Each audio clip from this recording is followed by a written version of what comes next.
Has been a very long time coming, and I don't think I'm the only member of the Education Committee who felt that it was never actually going to appear. We actually started deliberations in 2013, and I realise that because our copyright cut-off was 1943, so 70 years on for that. And we first began deliberations on actually producing this anthology in response to an identified need for a resource for upper primary and lower secondary, 10 to 14, basically. That was what we were looking at. We'd never even heard of the phrase broad general education. That came along much later. So I'm grateful to the whole Education Committee and Duncan Jones, our director, for finally getting this to fruition. I want to pay a huge tribute to my co-editor, Lorna Smith, and express my very deep regret that owing to illness she can't be with us today. A number of our other contributors are absent, but Lorna was absolutely integral to the project, and there are many times when she was the one who kept it going when I, in my glass half empty way, was ready to throw in the towel. We were very complimentary co-editors, and had some lovely lunches together deciding how the final book would look. So, Lorna, when you watch this on the video, thoughts are with you, and thank you very much. Another notable absentee who's already been mentioned today is the late Jim Allison, who was punctilious in doing his homework and producing his poems for the anthology. He would very often put the rest of us to shame by getting his work in. When we started this, our method was that we each decided to select our favourite poems, and that would very often go back to poems that we had found successful in the classroom, but also poems that we had enjoyed when we ourselves were school children. And we were thinking about the lower years, upper primary and lower secondary, as I said before, broad general education, because we were very conscious of the fact that ASLS tends to be, because most of our backgrounds are, secondary education. We do have an occasional member of the committee who has a primary background to advise us on the lower stages. As most of the committee are now retired, very old, certainly older than I think everybody else here in the audience, many of the first poems done tended to be our old favourites. You know, I was thinking Lochinvar and anyway, that kind of thing. Some of which I confess I'd never heard of. Some of Jim Allison's poems were totally new to me. And then we started widening the scope to cover as wide a range of languages, periods, styles and themes as possible, because that was the whole point of the anthology. We think this is a fantastic resource. Well, we would. We spent a great deal of time on it. And we hope that you can get a lot of use out of it. And I'm delighted that everybody has been given a copy here and that you've been advised that there are spare copies. And I hope you have actually taken advantage of that and you've taken enough copies for your whole department. Because one copy per school is not going to go very far, particularly if the person who actually receives the copy that's sent out is one of those who kind of squirrels it away in the cupboard, which happened to the KIST. And some of us got some very good use out of that, but others never managed to find it at all. This is to be shared around, and because it's photocopyable, it can be easily shared. And I'm informed that you don't even have to photocopy it. Apparently there is some aspect of technology which means you can actually just take it from the page and show it on the whiteboard.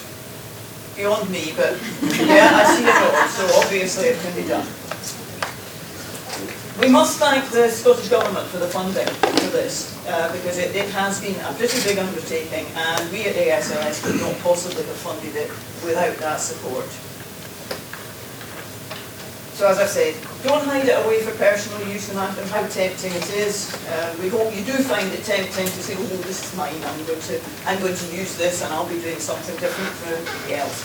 We want to see that it's used as widely as possible. We want as much feedback from you once you have used it. Let us know how it goes down, what works, what doesn't work, what do you like about it, what do you not like about it, because this is something that we will hopefully keep in development. On a practical level, how do we see it being used? Well, the first thing it's not is a series of worksheets. despite the fact that it's photocopyable, if you look at the introduction to each poem, you will very often see that the kind of answers to the questions are given in the introduction. That, the right-hand page, is a help sheet for teachers. If it's a poem that you've never done before, something very unfamiliar, it just gives you a kind of starter for 10. The last thing to do with it is photocopy these sheets and give them out to the class. Tempting though it might be in some instances as a please take exercise. The poems, yes, class set of that for the pupils that they can write on for themselves.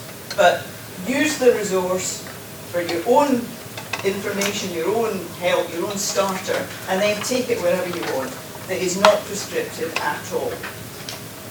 So the students get the poems, you have the activities with the introduction, and some suggestions. And if you're anything like me, you'll probably look at the activities and think, oh, I wouldn't do that. I'd do something else. That's for you to decide. Yeah, we certainly do not want to tie anyone down. The contributors who are here this afternoon, unfortunately there are only 4 of us, we'd like to give you some readings of some of the poems that we have contributed as a flavour of the anthology and how it can be used in the classroom. And I'm making no apology for starting with William Dunbar, court poet of James IV in the 16th century, who wrote in Middle Scots. As James Robertson has said, when you look at it on the page, and it is on page 78, if you want to look at it, it may well look like a foreign language, but read it out loud, practice it to yourself, get some confidence with it. Nobody's going to tell you your pronunciation is right or wrong, because nobody else is going to know, given that it's Middle Scots and nobody speaks that any longer. You just get on with it. The language is not actually that difficult, and don't feel intimidated by it. And Dunbar is great fun. This one is a very short poem. The one over leaf is much longer, and it's fairly typical of the kind of things that he wrote to entertain the court. And the court of James IV liked being entertained. So this is the Maghreb, the mead game. It's basically a sick note to the king. He's been commissioned to mark, because he's a marker, to mark a poem, and he hasn't done it. Now, whether the Maghreb is a good excuse, or whether it's an actual thing that has happened to him, as in Burns's address to the toothache, which you can see is a related text, we've no way of knowing. But this is his sick note. Please, sir, my head was sore, I couldn't do my homework. My head did yak yesternight, this day to mak the animicht. So sare the Maghreb dis my menu, piercing my brew is only ganye, that scanter look me on the licht. And now, sir, lately after mess, to date thought I begus to dress, the sentence lay full ill to find, unsleepit in my head behind, dult in dullness and distress. Full oft at morrow I uprise when that my courage sleeping lies, for mirth, for minstrelsy and play, for din or dancing nor derray, it will not blacken me nor wise. So I'm awful sorry, I got drunk last night. So, you need to go, and there is a glossary at the back because we felt it was necessary. You've got the concise Scots dictionary. Some of these words you will not manage to work out. I mean, the Gagne is a crossbow bolt. That's not something that is going to come to anyone out of nowhere. So, use the glossary for this kind of thing. But obviously you're going to look at the language, and as you can see, some of the questions that we start off with, you know, what are the new words? What do you not recognise at all? What are similar to the words that we have? Working out words using the dictionary, and perhaps just using the context. Then it goes on to looking at the actual symptoms of the migraine, which are quite simply and straightforwardly laid down. Going on to the hijinks, listed in the last verse, again you'll probably need a glossary for that, and a final note on the tone. Now the other thing that I would put in here is, and I was noticing very much as I was reading it, I would be looking at the rhyme and the internal rhyme and the alliteration, because that's absolutely typical of Middle Scots verse. And it's something that, if you are going to do a reasonable amount of this, you really have to look at. But that's Dunbar, and if you do want the ridiculous version of the court, Sir John Sinclair Booth, the dance, has people disporting themselves disgracefully on the dance floor. And lastly, I think the Queen's dog comes in and joins in the dances. The second poem that I want to read is one that actually Morna asked if it could be one of the poems read. And this is Norman McCabe's Aunt Julia. So we're coming right up to date. Probably a poem that you're very familiar with, unlike the Dunbar. And this is a wonderful picture of an actual person, McCabe's Aunt Julia, who lived on the island of Harris. And she is evoked in McCabe's so precise way in his wonderful illuminating metaphors. She was buckets, she was house, she was brown eggs. Absolutely inimitable. I love McCabe. One of the poems that I would have read had I not substituted this for Lorna's choice was Praise of Macaulay on the next page, which is absolutely wonderful. And Julia's on 132. This woman amazes him. She's magical to him, the way she spins and somehow the yarn just comes out of the air, the hard life she has. The fact that he can't understand her. She talks Gaelic and he doesn't know Gaelic. He is sorrowed by that, and he's frustrated by it, and she is clearly frustrated as well, that she can ask him things and he can't answer. And unfortunately, it's only after she has died that he has sufficient Gaelic to be able to respond to her. So Aunt Julia spoke Gaelic very loud and very fast. I could not answer her. I could not understand her. She wore men's boots when she wore any. I can see her strong foot stained with peat, paddling with the treadle of the spinning wheel, while her right hand drew yarn marvellously out of the air. Hers was the only house where I've lain at night in the absolute darkness of a box bed, listening to crickets being friendly. She was buckets, and water flouncing into them.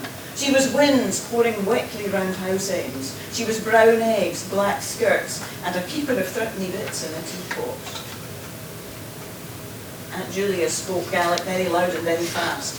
By the time I had learned a little, she lay silenced in the absolute black of a sandy grave at Luskintyre. But I hear her still, welcoming me with a seagull's voice, across 100 yards of peat scrapes and lazy beds, and getting angry with so many questions unanswered. And the questions again, why the repetition, first and last stanzas, what is the framing effect of that? How did the personality come through in metaphors such as she was buckets, she was winds, she was brown eggs? And then take it back to the pupils. Which of the images do you particularly respond to? What does this bring out in you? And think about a relative of your own, a person you know, and how you would describe that person in anything approaching McCabe's version. Oh, wonderful poet, he's a wonderful poet. And I haven't even mentioned the imaginative creative writing and the further development, because of course you can look at that yourself. But I mean, this is we hope, as I say, that this is going to be a well-used and very useful resource. And I'd now like to ask Bob Hugh to come over and read for us, starting off with Captain Fleming. One of Matt Fitt's poems, short and sweet, based on a mad pilot that he came across called Mirek, that must have been his Czechoslovakian sojourn, who used to fly upside down in bad weather just to give people a scare. Captain Puggle is doubtless his Scottish cousin. Captain Puggle flees his plane fae Tumshie Airport to Bahrain, gets his Smiths in their wee way and brings them all back home again. Captain Puggle flees to Barra, skites off like a shooting arrow, but he'll soon be back in the Morna, pecking like a puggle sparrow. Captain Puggle's out of Isle, after only 20 mile, so he had to bide a while in a field outside Carlisle. Captain Puggle jets to Crete with his neighbour, Bowford Pete. In the cockpit, Bowford's feet, I make Captain Puggle great. Captain Puggle sells his plane, says he'll never flee again. But next week, he's off to Spain in his brand new bullet train. I wouldn't read over the possible assignments and all that. It's surprising how much you can get from what seems like quite scanty wee poems that set students going, particularly young, excitable students, which I think are always a great benefit of an English classroom. Right, are you wanting, what do you want next? Corby's, Oh, right, okay. page 28. Yeah, page 28, for Corby's. Right, I'm not going to sing this, but there are lots of splendid oral versions, musical versions. It's one of the most famous of the ballads, isn't it? A dead body and horror film crows picking over it. I mean, what's not to like? As I was walking all alone, I heard twa Corby's mick and main, ta'en unto the t'other'd say, where shall we ganging down the day? And behind yon old field dyke a what there lies a new slain knight. Nobody kens that he lies there, but his hawk, his hound, and his lady fair. His hound is to the hunting gane, his hawk to fetch the wildfowl hame. His lady's ta'en another mate, so we may make our dinner sweet. He'll sit on his white horse bane, and I'll pick out his bonny blue een. We lock his golden hair will seek her nest when it grows bare. Money and ain for him Max main, but none shall ken where he's gane. O'er his white banes, when ne'er bare the wind shall blow, for evermore. Again, assignments for this one, it's pretty obvious, isn't it? Looking to develop the backstory, looking at the language use, looking at how gruesome some of the simplest of language is. And yeah, it's, what was it? Cast a cold eye on life and death. Yeah, it's hard to think of a time when people in Scotland won't know this poem. And you want the Brian McCabe one? No? No. Good. Okay. Right. In that case, I get off. The Ballad of Janitor Mackay. 92. I was playing keepy-uppy in the street outside the school when Jock McCann's big brother, who's an idiot and a fool, went and took my Fitbit off me and he dunted it too hard and it stated over the railings into the Johnny's yard. Oh, Mackay's a mean old scunner, he was dossing in the sun, and when my Fitbit put one on him, big McCann began to run. And Mackay picked up my Fitbit and he looked at me and glowered, but I stood my ground, for nobody will say that I'm a coward. But when he lout the palings and he fell and skint his nose, I took to my heels and belted right up my granny's clothes. I could feel the stairwell shaking as after me he tore, and he nearly cracked his wallies as he cursed at me and snored. Oh, save me, Gran, I stuttered as I reached my granny's house, for Mackay was getting nearer and his face was turning puce. Now my granny was having tea with Effie Bruce and Mrs. Scobie, and when she heard the stushy, she come belting through the lobby. My granny's only 4'10", but she kens what she's about. You've had it now, Mackay, I cried, my gran will sort you out. See the Johnny, see my granny. My granny hit him with a sanny. Then she timmed the bucket over him, and he tumbled down the stair, and he landed in the dunny with a bakey in his hair. Fortune changes off his sudden. Imagine, he cried, me a muddin'. I got my ain back. I got my ball back.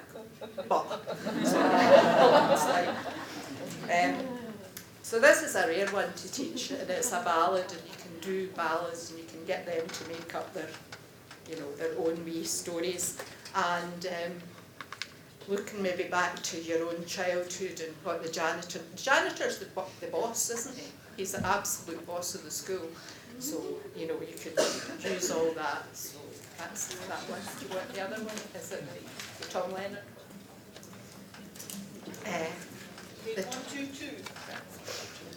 The Good Thief by Tom Leonard. Now, I'm not Glaswegian, so I'll do my best with this. Hey Jimmy, you alright, eh? Still with us, eh? Hey Jimmy, am I right in saying you're a pate? Am I right in saying you're one of us, Jimmy? See it in your eyes. One of us? Hey Jimmy, looks like we're going to miss the game. Going to miss the game, Jimmy? Nearly 3 o'clock the new. Dark, innit? Good job, they've got the lights. Now this is one of 6 poems by Tom Leonard, and any of which, you know, you could use. But, you know, it's crucifixion, but ostensibly they're on the way to the game. So you might talk about the crucifixion, or you might get them to try a wee poem like that themselves, a conversation between 2 people in Glasgow dialect, something like that. Okay. Ye Nichter Amorie, it's on page 207. William Souter lived in Perth, and for the last 13 years of his life he was very ill and confined to his bed. His finest work was written in Scots, and much of it for children. Ye Nichter Amorie is very amusing. It describes a sharp, cold, clear night in Highland Perthshire near the village of Amorie. One of the locals, Will Todd, is making his unsteady way home well under the influence of drink. And God, looking down from behind the moon, spots him and decides to have some fun at his expense. So, Ye Nichter Amorie. When little Dunnan was a spree, and no a name is new, Will Todd wha rocked at Amorie gaed hame by order foo. The hairst had all been gathered in, the nicht was snail but clear, and o'er the cantle o' the moon, God keekit here and there. When God saw Will, he gien a loch, and drap it lichtly doon. Syne stood a hint of fronted soch, or Will came stither on. Strocht out he breenged and blared, Will Todd! Lithe as St. Johnson's bell. My God, good Will, you're rich, said God, I'm glad to meet yourself. I used to teach this with by asking the children to actually dramatise, just 2 of them, one being God and one being Will and me being the voice. And you can get round a class in a period and they all enjoyed it. The other poem I'm going to read is by Duncan MacIntyre, Kedjirinach Namgyang. Duncan MacIntyre was an 18th century Gaelic poet whose greatest work was a poem called Mola Ben Doran, in praise of Ben Doran. And it's a famous, fabulous picture of the deer on the hills. Now, the companion poem that goes along with it is called Kedjirinach Namgyang, the Final Farewell to the Bens. And the Final Farewell to the Bens was composed, and it was composed because he couldn't read or write, on the 19th of September 1802. An old man of 78, Donegal returned to pay a final visit to the area of his childhood and his early life in the mountainous area near Bridge of Orchy in Argyllshire, and that area is dominated by Ben Doran. The poem, which is also a song, is a series of poignant and nostalgic recollections of nature, of the deer, and of the happy times he spent with the people he knew when he was a gamekeeper there. He also registers his disapproval of the destruction of the deer forests, to make way for sheep, a practice which of course caused the highland clearances. And it's also important to know that a deer forest is the technical description of areas of hillside where deer are allowed to roam. There are no trees in deer forests. Now I'll simply try and read, really Erica should be doing this, not me, the first and last stanzas in Gaelic and the rest in English. The translation here is by a man called Angus MacLeod, who used to be the rector of Bowman High School. Vamin Jane Bedorans, na cor charoni anulach, huna mi na glauntan, sna biantach na benegon. Bishin and Shalagaven, vi gemach na slavechen, near vieg agri negeri, se vieg na feig elangerich. I was on Bendoran yesterday, no stranger in their bounds was I. I looked upon the glens and the bens that I had known so well. This was a happy picture. to be tramping on the hillsides at the hour the sun was rising and the deer would be a-bellowing. Blithely would I set out for stalking on the hill passes, away to climb rough country, and late would I be coming home. The clean rain and the air on the peaks of the high mountains helped me to grow and gave me robustness and vitality. Yesterday I was on the moor, and grave reflections haunted me, that absent were the well-loved friends who used to roam the waste with me, since the mountain which I little thought would suffer transformation has now become a sheep run. The world indeed has cheated me. Farewell to the deer forests, O there wondrous hill country, with green crests and spring water, a noble pleasant drink. To the moor plains which are well beloved, and the pastures which are plentiful, as these are the parts of which I have taken leave, my 1,000 blessings I be theirs.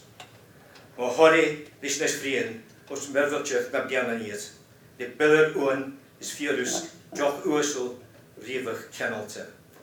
Na bladen en hafriesel, is na fassik en halien voor, saatje leek me jeemiet, go bra o vile bianig ja. And the kind of exercises I would do with this, I would like to actually ask the children to look at a map of the area, just to see all the hills round about where Bendoran and the other hills are. And also, I would quite like them to do maybe a research exercises on the Highland clearances.